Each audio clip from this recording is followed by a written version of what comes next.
Hai, assalamualaikum warahmatullahi wabarakatuh. Perkenalkan, nama saya Meiti Rahmatia, NIM 1920502022 dari kelas PPA 2019, dan yang terhormat kepada Ibu Neni Noviza SPD MPD. Saya berasal dari Prodi Bimbingan Penyuluhan Islam, Fakultas Dakwah dan Komunikasi. Tugas video ini ialah membuat panduan bimbingan nasihat. Seperti yang kita ketahui, adapun panduan dalam bimbingan nasihat. Yang pertama itu nasihat adalah kegiatan pemberian tuntutan atau peringatan kepada pasien rawat inap berupa ceramah singkat ataupun berbagai bentuk obrolan. Dan komunikasi dengan pasien yang memiliki nuansa keagamaan. Lain daripada itu, adapun tujuannya. Yang pertama, mengajak pasien berkomunikasi sehingga tidak merasa sendirian.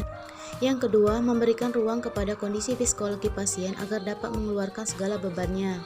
Yang ketiga, memenuhi kebutuhan spiritual pasien untuk dinasihati, diingatkan, dikuatkan selama kondisi perawatan.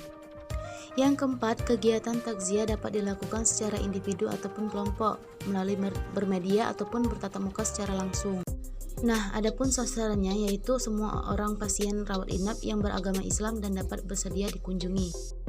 Selanjutnya adapun prosedur dan tahapan bimbingan. Prosedur yaitu bimbingan takziah dilaksanakan setelah semua prosedur perawatan medis selesai. Untuk aktivitas takziah dapat mengambil beberapa bentuk seperti tausiah, ceramah singkat, dialog ataupun diskusi keagamaan. Adapun media peralatan yang perlu disiapkan, yang pertama pengeras suara atau wireless, yang kedua alat peraga atau alat tulis jika diperlukan. Yang ketiga, jika takziah dilakukan secara langsung berhadapan dengan pasien secara individual ataupun dalam kelompok kecil. Selanjutnya adapun tahapan. Yang pertama membangun hubungan terapeutik. Yang pertama melakukan salam senyum sapa. Yang kedua membuka percakapan memasuki dunia pasien seperti menanyakan perkembangan terakhir, harapan, keinginan, dan beban yang diderita. Selanjutnya yang kedua melakukan asesmen. Yang pertama menggali secara seksama kondisi pasien, yang kedua menggali ekspektasi tentang pasien, yang tiga menggali masalah apa yang paling berat dihadapi pasien, yang keempat menentukan kebutuhan spiritual pasien untuk dapat pemasukan dalam penasehatan atau dialog. Yang ketiga melakukan intervensi. Yang pertama menasihati pasien dengan topik-topik dari permasalahan yang muncul dari pasien. Yang kedua berusaha menganalisis sisi irasional dan emosional pasien. Tiga, membuka wawasan pasien agar muncul penafsiran dan pemahaman mengenai penyakit dan pemahaman yang keliru.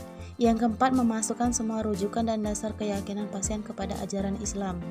Dan yang terakhir penutup. Yang pertama, tanyakan pada pasien tentang hal-hal yang menjadi ganjalan pemikirannya untuk pemikirannya dalam sesi berikutnya. Yang kedua, mengajak pasien berdoa. Yang tiga, mengucapkan salam. Baiklah, mungkin itulah yang dapat saya sampaikan dalam video ini. Semoga dapat bermanfaat. Terima kasih. Wassalamualaikum warahmatullahi wabarakatuh.